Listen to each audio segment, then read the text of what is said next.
नमस्कार दोस्तों। तो मैं इस वीडियो में इंट्रोड्यूस करने जा रहा हूं एक बहुत ही खास सॉफ्टवेयर या आप बोल सकते हो बहुत ही खास ऑर्गेनाइजेशन को। इसका नाम है open web application security project, जिसको शॉर्ट में बोलते हैं ओवास्प। तो इसके बारे में आपको जानना बहुत ही ज़रूरी है क्योंकि इसका बहुत बड़ा हाथ है हमारे साइबर सिक्योरिटी और एथिकल हैकिंग की फील्ड में। ये बेसिकली एक नॉन प्रॉफिट फाउंडेशन है, मतलब कोई प्रॉफिट नहीं कमाती है, सारी चीज़ें इसकी फ्री होती हैं। तो यहाँ पर ये इसका मकसद क्या है, ये ओपन सोर्स एप्लीकेशन प्रोजेक्ट है, सिक्योरिटी प्रोजेक्ट है, जो कि सिक्योरिटी ऑफ सॉफ्टवेयर को इम्प्रूव करने के लिए बनाया गया था। इसकी बहुत बड़ी कम्युनिटी है, मतलब बहुत सारे ऐसे सॉफ्टवेयर प्रोजेक्ट्स जो ओपन सोर्स हैं और hundreds of local chapters world wide, मतलब बहुत सारे कंट्रीज में बहुत सारे पार्टनर्स हैं इसके और दुनिया भर में एजुकेशन फैलाते हैं। तो बेसिकली करती क्या है, ये सिक्योरिटी प्रोवाइड करती है, सिक्योरिटी के लिए टूल्स टेक्निक्स प्रोवाइड करती है। बहुत सारे ऐसे सॉफ्टवेयर बने हुए हैं इसके जहां पर आप टेस्टिंग कर सकते हो और बहुत सारे ऐसे भी सॉफ्टवेयर्स हैं जिसको आप यूज करके अपने सॉफ्टवेयर्स को सिक्योर रख सकते हो। ठीक है, तो ये मतलब ऐसा है कि यहाँ पर आपको अगर इसके बारे में नहीं पता है ना तो आप बहुत ज़्यादा पीछे रह जाते हो इस फील्ड में, क्योंकि बहुत बड़ा हाथ है इसका। और अभी आजकल फिलहाल ये कम हो गया है बग बाउंटी में। जैसे हम ओवास्प के टॉप 10 के बारे में जाने तो टॉप 10 मतलब क्या, ये जो कंपनी है ना ओवास्प, ये हर 3 साल में टॉप 10 वेब एप्लीकेशन की वल्नरेबिलिटीज को निकालती है, एक रिपोर्ट निकालती है ऑफिशियली, और ये बताती है कि कौन सी कमियां सबसे ज़्यादा पाई गई हैं दुनिया भर के वेबसाइट्स और एप्लीकेशंस में। दुनिया भर में एनालिसिस करती है, सर्वे करती है, उसके बाद ये टॉप 10 की लिस्ट निकालती है। और हर साल टॉप 10 में कुछ वल्नरेबिलिटीज आती हैं जो कि मतलब बहुत सारी कॉमन भी होती है। जैसे फर्स्ट पे या सेकंड पे रहता है इंजेक्शन, उसके बाद है आपका sensitive data exposure, security misconfiguration, cross site scripting, ऐसे करके रैंक करती है सारी। तो ये आपके लिए ओशियन ऑफ नॉलेज है, तो यहाँ से आप काफ़ी कुछ ले सकते हो, काफ़ी कुछ कंट्रीब्यूट भी कर सकते हो। टूल्स और रिसोर्सेज मैं बताने वाला हूँ आगे कि आपको क्या क्या यूज़ करना है। कम्युनिटी एंड नेटवर्किंग आप इसके साथ कर सकते हो, इसकी कम्युनिटी में आप कंट्रीब्यूट करके यहाँ से कुछ ले भी सकते हो, कुछ डाउट्स वगैरह हैं तो पूछ सकते हो। एजुकेशन और ट्रेनिंग प्रोवाइड करते हैं लोग, तो आप इसके कोई भी सेंटर को आप ढूंढिए कहाँ पे आप कहाँ रहते हैं, इसका कोई लोकल चैप्टर है क्या उस एरिया में, जस्ट उस एरिया का नाम लिखो और फिर ओवास्प लोकल चैप्टर लिख के सर्च करना, तो फिर आपको वहाँ पर मिल जाएगा कि आपके साइड में क्या है, आपके आजू बाजू।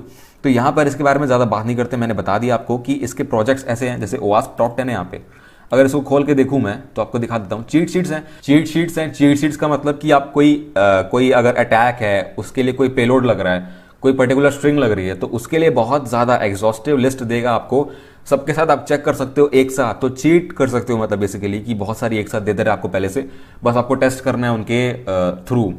उसके बाद बहुत सारे प्रोजेक्ट्स हैं जिसके बारे में बात करेंगे अपन, ज्यूस शॉप और यहाँ पर Z attack proxy testing guide. आपको ये एक गाइड देता है, एक बुक देता है आपको फ्री में, वेब सिक्योरिटी टेस्टिंग गाइड है। तो इस ओवास्प की टेस्टिंग गाइड को पढ़ के मैं आपको दिखा देता हूँ, यहाँ पे फिर से दिखा देता हूँ आपको। ओवास्प टॉप 10 यहाँ पर आप देख रहे हैं कि टॉप 10 वेब एप्लीकेशन रिस्क ये बता रहा है। तो लेटेस्ट जो रिपोर्ट है मेरे ख्याल से अभी 2017 में आई थी, शायद 16 या 17, मुझे याद नहीं है। ठीक है, तो यहाँ पे जो आप देख रहे हो top 10 web application security risk, सबसे पहला इंजेक्शन। हम इसके बारे में सब डिटेल में पढ़ेंगे, कोई दिक्कत नहीं है, मैं सब बताऊंगा आपको सारे के बारे में। Broken authentication, sensitive data exposure, XML, ये सब कुछ हम लोग पढ़ने वाले हैं। तो ये टॉप 10 में होती हैं। और उसके बाद है ये आपको एक बुक देता है, यहाँ पर इसको गिटहब पेज में जाके आपको मिल जाएगी ये बुक। तो इस बुक में दिया गया है सब कुछ कि आप टेस्टिंग कैसे कर सकते हो हर वेब एप्लीकेशन पे। तो बेसिकली ओवास्प है, वेब सिक्योरिटी का प्रोजेक्ट है, तो सारी चीज़ें वेब के लिए मिलेंगी आपको। बहुत ही एग्जॉस्टिव फ्रेमवर्क है, बहुत ही ज़्यादा काम आने वाला है आपको यहाँ पर आपकी टेस्टिंग के लिए। तो इसके बारे में जितना बात की जाए उतनी कम है, लेकिन फिर भी आप जितना ज़्यादा उठा सकते हो उससे आप उठा लो। ये पूरा आपको सिलेबस दिया गया, पूरी बुक डाउनलोड कर लो, पढ़ लो पूरा एक के बाद एक।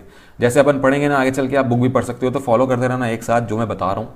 अब यहाँ पर मैंने आपको क्यों बताया ओवास्प के बारे में, मेरा एक मकसद ये है कि इसके हम लोग टूल्स यूज़ करेंगे, मतलब जो जेड अटैक प्रॉक्सी है ना, ये भी हम लोग यूज़ करेंगे, बताऊंगा क्या है। और काफ़ी सारे एप्लीकेशन जैसे बीवैप है, बीवैप भी ओवास्प का ही है, जैसे मैंने बताया था आपको पहले इंस्टॉल करना, वो भी ओवास्प का ही है, ओवास्प ने बनाया है और पूरी टीम ने बनाया है। और काफ़ी सारे और सॉफ्टवेयर है, जिनमें से एक है यहाँ पे ओवास्प ब्रोकन वेब एप्लीकेशन प्रोजेक्ट। इसको हम लोग इंस्टॉल करने वाले हैं आज। ये एक वर्चुअल मशीन है, जैसे मेटास्प्लॉइटेबल था ना, वैसे ही एक वर्चुअल मशीन है जो आपको डाउनलोड करनी पड़ेगी। ये एक ऐसा सॉफ्टवेयर है जिसमें आप हर तरीके की वेब पेन टेस्टिंग कर सकते हो। इसमें बहुत सारे vulnerable, intentionally vulnerable web applications हैं, जैसे बीवैप, DBWA और ज्यूस शॉप, और फिर यहाँ पर एक और था, मुझे नाम याद नहीं आ रहा है, मल्टीलीडे और भी बहुत सारे जो मैंने पहले से इंस्टॉल किए हुए हैं, सब कुछ आपको एक साथ इसमें मिल जा रहे हैं। उसके बाद आपको CMS का भी पेन टेस्टिंग का सपोर्ट मिलता है। जैसे वर्डप्रेस में टेस्टिंग करनी है आपको, कोई वर्डप्रेस इंस्टॉलेशन है, उस पर कुछ बग्स निकालने हैं, जूमला में निकालने हैं, ड्रूपल वगैरह में निकालने हैं, तो बहुत कुछ है यार इसमें। एक बार आप इसको इंस्टॉल कर लो। वर्चुअल मशीन है वास्प के द्वारा, तो यहाँ पर आपको कुछ डिटेल्स दी गई हैं। इस वेबसाइट से sourceforge.net से आप डाउनलोड कर सकते हो। 1.7 GB की फाइल है, मैंने पहले से करके रखी है। और इसको डाउनलोड करने के बाद आपको इसको एक्सट्रैक्ट करना है। 7Z फाइल होगी, एक फोल्डर में एक्सट्रैक्ट कर लो इसको, ठीक है। तो उसके बाद मैं बताता हूँ कि आपको करना क्या है। यहाँ पे आपको क्या करना है, अपने VMware में जाना है यहाँ पे, ठीक है। ये एक वर्चुअल मशीन है, आप चाहे वर्चुअल बॉक्स में इंपोर्ट करो, चाहे VMware में करो, बात एक ही है, ठीक है। तो यहाँ पर आपको क्या करना है, आपने क्या डाउनलोड किया अभी, वर्चुअल मशीन। तो जैसे मेटास्प्लॉइटेबल में किया था ना, सेम यहाँ भी ऐसे ही करना है। आप जाओ फाइल में, जहाँ यहाँ पर आपको ओपन करना है वर्चुअल मशीन को, तो यहाँ पर आप उस फोल्डर में आ जाओ जहाँ पर आपने उसको एक्सट्रैक्ट किया था। एक फाइल मिलेगी यहाँ पर, VMX फाइल है, ये वर्चुअल मशीन कॉन्फ़िगरेशन फाइल है, VMware कॉन्फ़िगरेशन फाइल है। तो इसको आप ओपन कर लें यहाँ पे, मतलब इसी फाइल को ओपन करना है। और फिर एक अलग से एंट्री जुड़ जाएगी यहाँ पे, अलग से वर्चुअल मशीन। इसका कॉन्फ़िगरेशन आप देख सकते हो यहाँ पे। मेमोरी इसमें 1 GB दिया गया है, एक प्रोसेसर, हार्ड डिस्क 8 GB की है, CD DVD, और नेटवर्क अडेप्टर और कॉन्फ़िगरेशन क्या है वो देख लेना, क्योंकि आपको इसी तरीके से इसको एक्सेस भी करना है। यहाँ पर इसका डिस्क्रिप्शन है, इसका लॉगिन यूज़र नेम और पासवर्ड दिया गया है, तो आपको लॉगिन करके इसको अनेबल करना पड़ेगा, ठीक है। तो यहाँ पर मैं नेटवर्क कॉन्फ़िगरेशन को नेट से चेंज कर रहा हूँ ब्रिज में फ़िलहाल के लिए, क्योंकि मुझे टेस्टिंग करनी है अपने। मैं अभी फ़िलहाल विंडोज़ में करूँगा अपने होस्ट से, यहाँ पर विंडोज़ 10 से, इसलिए मैं ब्रिज कर रहा हूँ। आप ब्रिज मत करना, क्योंकि ये वल्नरेबल है, तो आपका सिस्टम कॉम्प्रोमाइज़ हो सकता है, ठीक है। तो नेट पे ही रखना, बस समझाने के लिए मैं ब्रिज यूज़ कर रहा हूँ। तो अभी कुछ नहीं करना आपको, सिंपल आपने इंपोर्ट कर दिया। अब आपको इसको पावर ऑन करना है पहले। आप चाहें तो सेटिंग्स को अपडेट कर सकते हो, जो भी आप चेंज करना चाहो, लेकिन मैं पावर ऑन कर रहा हूँ फिर पहली बार में। ये थोड़ा टाइम लेगा बूट होने में, ठीक है। तो यहाँ फिर से ये पूछ रहा है, तो अपन क्या करते हैं, कॉपीड में क्लिक कर देते हैं, बस और कुछ नहीं। बस पहली बार रन होता है तो थोड़ा टाइम लगता है, और फिर इसको होने दे जो भी ये हो रहा है।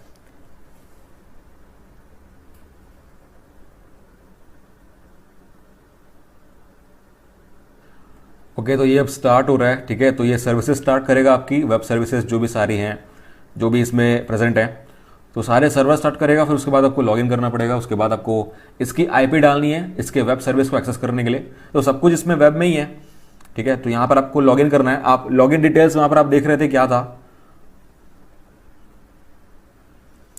तो ये हो गया लॉगिन। हम रूट यूज़र से लॉगिन हो चुके हैं। तो अब लॉगिन हो चुके हैं, तो लॉगिन करने के बाद आपकी सारी सर्विसेज स्टार्ट हो चुकी हैं, वैसे पहले हो गई थी। यहाँ पर आपको देख रहे हैं कि इसका IP क्या है। आप IP यहाँ पर खुद से भी देख सकते हो, ifconfig टाइप करके। तो ये आपका IP है, जो H0 इंटरफेस है उसका IP है। तो इसका IP टाइप करके देखते हैं अपने विंडोज़ मशीन में, देखते हैं कैसे खुलता है, ठीक है। तो यहाँ पर टाइप करते हैं इसको 192.168.1.6। तो ये एक पूरा वेब इंटरफेस है, आप देख रहे हो यहाँ पे। इसमें बहुत ही ज़्यादा, मतलब इतने बहुत सारे हैं यहाँ पे जो भी एप्लीकेशंस आपको ट्रेन करने के लिए दिए गए हैं। जैसे OWASP का वेब गोट है, ये अलग से है, ये भी OWASP के द्वारा निकाला गया खुद से ही वेब एप्लीकेशन है। इसका भी कुछ डिफॉल्ट यूज़र नेम पासवर्ड होगा, इसके ऊपर अलग से वीडियो बन जाएगी यार, चिंता मत करना। तो ये भी है एक। और उसके बाद है आपका webgoat.net, मल्टीलीडे भी है, जो भी एक अलग से एक और वेब एप्लीकेशन है टेस्टिंग के लिए। यहाँ पर आप देख रहे हैं OWASP का 2013 वाला टॉप 10 है, उसके लिए कुछ अटैक करने हैं आपको। तो यहाँ से आप चूज़ कर सकते हो कौन सी वल्नरेबिलिटी के लिए आपको अटैक करना है। तो ये आपका जो इन्वायरमेंट है वो सेटअप हो गया एक अटैक के लिए। उसके बाद यहाँ पर आते हैं तो फिर और भी बहुत सारे हैं। देखिए आप, BWAP दिया गया है, BWAP खोलेंगे तो BWAP आ जाएगा यहाँ पे, ये BWAP आ गया। ये तो हम लोग यूज़ करने वाले हैं वैसे भी। फिर यहाँ पर DVWA भी है, जैसे हमने इंस्टॉल किया था वही वाला है सेम। तो DVWA हो गया हमारा। और उसके बाद नीचे आते हैं तो रियलिस्टिक इंटेंशनली वल्नरेबल एप्लीकेशंस, ये रियलिस्टिक हैं। जैसे यहाँ पर एक को खोल लेते हैं, इसको खोलते हैं अपन। तो यहाँ पर ये भी है विकनम प्रोजेक्ट, तो इस पर भी आप टेस्टिंग कर सकते हो। ये रियलिस्टिक वाले हैं थोड़े।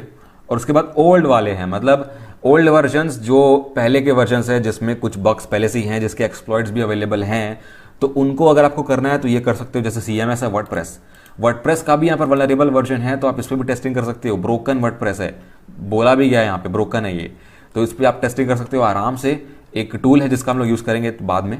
और उसके बाद और काफ़ी सारे हैं यहाँ पर आप देख रहे हैं, OWASP का ज़ैप, वेव, फिर VWAT, बहुत सारे। मतलब आप इसमें कई ज़्यादा वेब के लिए अगर आपको करना है ना, तो काफ़ी इजीली आप कर सकते हो। जूमला भी है यहाँ पे, तो ये है हमारा OWASP का ब्रोकन वेब एप्लीकेशन। सब कुछ एक साथ मिल रहा है आपको, अलग अलग से करने की जरूरत नहीं है। आप अलग से DVWA नहीं भी करोगे, BWAP नहीं भी करोगे, तो भी सिर्फ ये कर लोगे ना तो सब कुछ आपका क्लियर हो जाएगा। पूरा web application pen testing basic point of view से सारा क्लियर हो जाएगा। ठीक है, तो ये आप इंस्टॉल करके रख लो। इसके काफ़ी सारे टूल्स हम लोग यूज़ करेंगे, काफ़ी सारे काम करेंगे इसके अंदर।